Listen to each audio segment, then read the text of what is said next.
System शुरू कर। अस्सलाम वालेकुम सर। जी वालेकुम। आज हमारे साथ डॉक्टर इजाज साहब हमारे हम मेहमान खसूसी हैं। आज इनसे बात करेंगे शुगर के हवाले से। हमें बताएं कि शुगर की जो बीमारी है इसकी अलामात क्या हैं और इनका इलाज करने के लिए कौन सी मेडिसिन कंटिन्यू करनी चाहिए। जी बहुत शुक्रिया जी। असल में शुगर एक बड़ी पुरानी बीमारी है, लेकिन चूंकि पहले मालूम नहीं होता था कि ये एक बीमारी भी है कि नहीं, तो आहिस्ता आहिस्ता यानी पता चला कि हुआ ऐसे कि कुछ चूटियाँ थी, वो एक किसी जानवर ने पेशाब किया, वो चूटियाँ उसके गिर्द इकट्ठी हो गई, तो पता चला कि उस जानवर को भी शुगर का मर्ज था। तो ये मालूम हुआ कि उसकी यूरिन में शुगर आ रही थी। तो इसी तरह से फिर इंसानों के अंदर भी ये मालूम हुआ कि इनके पेशाब में भी शुगर आती है, और शुगर जो है ज़ाहिर है खून से ही आती है। और खून में शुगर आने का मतलब ये होता है कि हमारे जिस्म के अंदर, इंसानी जिस्म के अंदर अल्लाह ताला ने एक यानी जैसे गुर्दे हैं, मैदा है, इसी तरह से एक यानी होता है पैंक्रियास। तो उसका काम ये होता है कि जैसे ही हम कोई चीज़ खाते हैं, कोई चीज़ पीते हैं, तो हमारे जिस्म में जाके तो वो शुगर में यानी कन्वर्ट होती।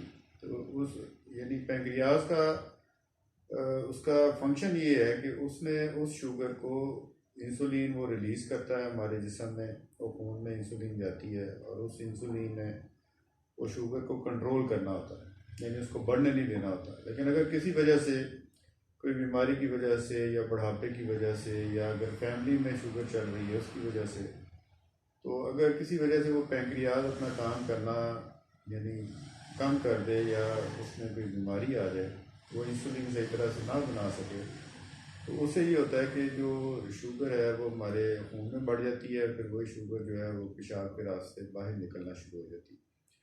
तो असल में जो इसको कंट्रोल करता है हमारे जिस्म के अंदर, वो पैंक्रियाज होता है। तो इसलिए हमारे यानी शुगर की बीमारी थी, है तो पुरानी, लेकिन आहिस्ता आहिस्ता जब इसके ऊपर रिसर्च हुई तो पता ये चला कि शुगर की बीमारी हमारे जिस्म के अंदर जब एक हद से, जैसे नाश्ते से, खाने से पहले अगर शुगर जो है वो 120 तक, 100 से 120 तक हो तो हम उसको नॉर्मल कहते हैं। और अगर खाने के बाद या नाश्ते के बाद वो शुगर जो है वो 150 से लेके 160 तक, तो हम उसको नॉर्मल कहते हैं। यानी इसका मतलब ये होता है कि जैसे ही हम कोई चीज़ खाएंगे, हमारे खून के अंदर शुगर की मकदार बढ़ेगी, तो पैंक्रियाज ने इंसुलिन उसके मुताबिक रिलीज़ करनी है, और वो उसको शुगर को कंट्रोल करता रहेगा।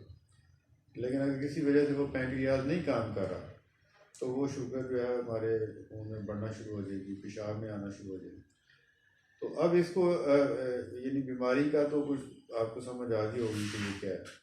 कंट्रोल करने का इसको एक ही तरीका है कि आप अपनी खुराक को कंट्रोल में रखें। यानी अपनी जैसे एक जो नॉर्मल, जो सेहतमंद बंदा है, उसके लिए एक दिन के अंदर 24 घंटे के अंदर 2000 से 2200 कैलोरीज जो हैं वो काफ़ी हैं उसके लिए। डॉक्टर साहब हमें यह बताइएगा हमारे नाजरीन को कि शुगर की बीमारी में किन फल का ज़्यादा इस्तेमाल करना चाहिए, किस सब्ज़ी का ज़्यादा इस्तेमाल करना चाहिए कि ताकि नाजरीन इन चीज़ों का इस्तेमाल करें कि अल्लाह पाक इनको सेहत और तंदुरुस्ती दे। देखिए जी, बात ये है, जैसे कि मैं अर्ज़ कर रहा था कि हमारे जिस्म नॉर्मल जो है उसको एक दिन 24 घंटे के अंदर कोई 2000 से 2200 कैलोरीज चाहिए होती है। जैसे एक रोटी के अंदर 200 कैलोरीज है, ठीक है। इसी तरह से आप यानी आराम से नेट पे देख सकते हैं किस चीज़ के अंदर, किस फल के अंदर इतनी कैलोरीज है। जैसे एक छोटा आम है, उसके अंदर तकरीबन जो है ना वो 150 से 200 कैलोरीज है। एक चाय का जो कप है, अगर आप बगैर उसको चीनी के पीते हैं, उसके अंदर यानी कम कैलोरीज होंगी, जैसे उसके अंदर कोई 50 के करीब कैलोरीज। अगर आप उसके अंदर एक चीनी का चम्मच डाल देते हैं, तो वही जो कैलोरीज 50 हैं वो बढ़ के वो 200-250 तक पहुंच जाती हैं। बात ये है कि आपने इतनी चीज़, इतना खाना है कि आप एक 24 घंटे के अंदर आप 2000 और 2200 कैलोरी से ऊपर ना जाए, ठीक है। आप मुख्तलिफ फल, जैसे जो फल कम मीठा होगा, जैसे कि यानी अखरोट है, जैसे कि ये आपके पास जामुन है, और आपके पास ये आप आ जाएंगे लोकाट आ गई है, आड़ू सर, आड़ू आ गया है। तो ये सारे जो फल हैं जो कम मीठे हैं, इनके अंदर कैलोरीज कम होंगी। ज़्यादा मीठे होते जाएंगे उनके अंदर कैलोरीज बढ़ती जाएंगी। तो हमने अपनी कैलोरीज को 24 घंटे में 2000 से 2200 तक रखना। तो अगर आप बाकी चीज़ें थोड़ी कम कर दें, आप आम भी खा सकते हैं। मतलब ये है बात करने का यानी कि मतलब मीठा ये भी है, खा सकते हैं ना? मीठा भी खा सकते हैं, आप चीनी का चम्मच भी ले सकते हैं। लेकिन आपने करना क्या है कि आपने कैलकुलेट ये करना है कि मैंने 24 घंटे के दौरान 2000 और 2200 कैलोरी से ऊपर नहीं जाना। करना सिर्फ ये है। अच्छा, अब ये लिखा जाता है कि जी आप ये ग्रीन वाली सब्जियां ये आप खा सकते हैं, ये नहीं खा सकते, ये नहीं खा सकते। अगर आप वो जो ग्रीन वाली सब्जी ही आप यानी एक बंदा जो है 10 किलो खा रहे एक दिन में, सही सर, ठीक है ना, तो वो तो ज्यादा है जी, वो ज्यादा है उसके लिए। तो बात ये है, असल जो है वो कैलकुलेशन ये है कि जो आम एक नॉर्मल हेल्दी बंदा है उसने 2000 2200 2500 से ऊपर उसने कैलोरीज अपनी लेके नहीं जानी। यानी सर इसकी खुराक के अंदर एक मकदार तक यानी कि शुगर का पेशेंट खुराक खा सकता है। अब उसमें ये होता है कि जो कार्बोहाइड्रेट्स है, जैसे जो मीठी चीजें होती है ना, जो जैसे मीठे शरबत, बोतलें, चीनी, ये सारे इनको हम कार्बोहाइड्रेट्स कहते हैं। इनके अंदर कैलोरीज बहुत ज़्यादा होती। तो आपने यानी ये अपनी खुराक उसमें कम करते जाएं।